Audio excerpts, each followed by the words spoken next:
तो जिस तरह से देश में मजदूरों का पलायन हो रहा है, उससे संक्रमण का खतरा बढ़ गया है। पीएम मोदी ने देशवासियों से लक्ष्मण रेखा नहीं लांघने की अपील की है। पीएम ने मन की बात में लोगों से एक बार फिर से घर में रहने को कहा और देशवासियों से कड़े फैसले की वजह से हो रही मुश्किल पर माफी मांगी। लेकिन शायद कुछ लोगों के अभी भी पैर थमने को तैयार नहीं हैं। वो अभी भी पलायन कर रहे हैं, जिसको देखते हुए आज केंद्र सरकार ने एक बार फिर से सभी राज्य सरकारों को लॉकडाउन में सख्ती से लागू करने के निर्देश दिए। आप अपने परिवार के साथ घर पर रहिए, सुरक्षित और सावधान रहिए।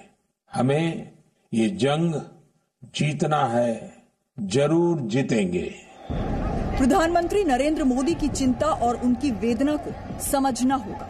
लॉकडाउन की वजह से जो शहर छोड़कर गांव की ओर चल पड़े हैं, उन्हें अपने पैर थामने होंगे, नहीं तो स्थिति भयावह हो सकती है। खाने के लिए राशन पानी नहीं, खाएंगे क्या? यहाँ के बच्चे हम अपने भूखे मारेंगे 4 दिनों में। जो ले पैसा था तो ले खा लिया, किराए तक के लिए पैसे नहीं। फायदा रहने से नहीं है, यानी खाबेदारी का काम करते हैं। मकान मालिक ने कह दे कि तुम इनसे जाओ, तुम्हें रहने से फायदा यहाँ क्या है? तो में खाना बाना जो मिल जाता है खा पी लेते हैं, नहीं मिलता है तो कोई बात नहीं, ऐसे भूखे प्यासे चले जाएंगे हम। हाईवे और सड़कों पर बड़ी संख्या में मजदूरों के पैदल जाने पर महामारी के फैलने की आशंका है। दिहाड़ी मजदूरों की मजबूरी कहें या फिर नादानी ने केंद्र सरकार की चिंताएं बढ़ा दी हैं। राज्य सरकार के बार बार अपील करने के बाद भी वो शहरों में रुकने को तैयार नहीं है। ऐसे में केंद्र सरकार ने राज्यों को निर्देश देते हुए कहा है कि सरकारें लॉकडाउन को सख्ती से लागू करें।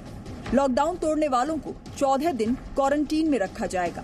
केंद्र सरकार ने राज्य सरकारों को सभी जिलों की सीमाएं सील करने को कहा है। इतना ही नहीं, केंद्र सरकार ने शहर के अंदर हाईवे पर लोगों की आवाजाही पर रोक लगाने के निर्देश दिए हैं। सिर्फ जरूरी सामानों वाली गाड़ियां ही हाईवे पर चलेंगी। लॉकडाउन पर केंद्र सरकार ने सभी राज्यों के डीजीपी और मुख्य सचिवों को सख्ती से पालन करने के आदेश दिए हैं।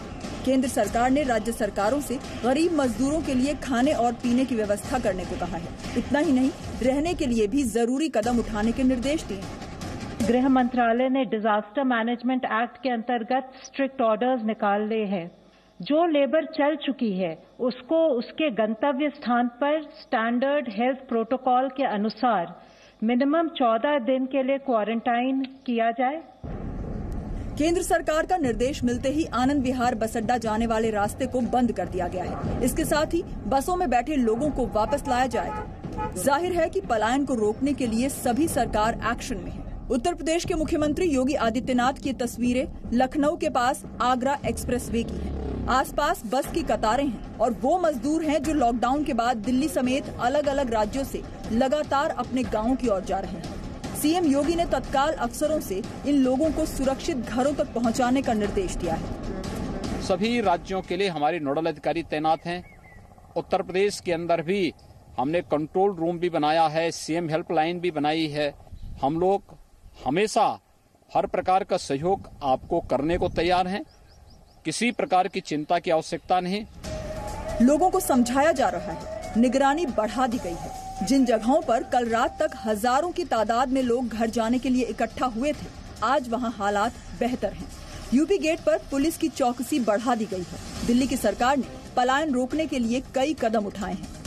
प्लीज अपने अपने जो जहां है वो वहीं रहे। प्रधानमंत्री जी ने ये जो कहा है इसको सब लोग फॉलो करें, इसका पालन करें। प्रधानमंत्री की अपील थी कि जो जहां है वहीं रहें, लेकिन कई इलाकों से ऐसी तस्वीरें आ रही हैं जो चिंता बढ़ाने वाली हैं। एक राज्य से दूसरे राज्य ही नहीं, एक शहर से दूसरे शहर भी बड़ी संख्या में लोग लौट रहे हैं। चंडीगढ़, कोलकाता, वाराणसी, जोधपुर, बीकानेर की सड़कों पर विस्थापितों का रेला सा चलता जा रहा है। उम्मीद की किरण के लिए ये लोग चलते चले जा रहे हैं, लेकिन इनकी ये नासमझी लाखों लोगों पर भारी पड़ सकती है। कोरोना से लड़ाई में शहरों के हर चौराहे पर मजदूरों का एक गांव सा बस गया है। छोटे छोटे बच्चों को अपने कंधे पर उठाकर साथ लेकर सफर कर रहे इन लोगों को नहीं पता कि वो घर पहुंच भी पाएंगे या नहीं। दिल्ली से पैदल पटना पहुंचे इन लोगों की अपनी ही आप बीती है। सभी राज्यों को इस बात का निर्देश दिया गया है कि मजदूरों को उनकी मेहनत का पैसा वक्त पर मिलता रहे और इसमें कोई कटौती नहीं होने पाए। किसी भी मजदूर से घर का किराया न मांगा जाए। जो लोग छात्रों और मजदूरों से कमरा या घर खाली करने के लिए कहते हैं, उनके खिलाफ कार्रवाई होगी। लेकिन केंद्र के जन कल्याण फैसलों के बाद भी मजदूर बड़ी संख्या में एक से दूसरी जगह जा रहे हैं। कोरोना की आफत बड़ी है, ऐसे में संकल्प और संयम की जरूरत है। जी न्यूज आपसे अपील करता है कि आप जहां हैं वहीं रहें, घर में रहिए, अपने और दूसरों के परिवारों की जिंदगी खतरे में मत डालिए, सिस्टम पर विश्वास करिए, धैर्य रखिए। ब्यूरो रिपोर्ट, जी मीडिया।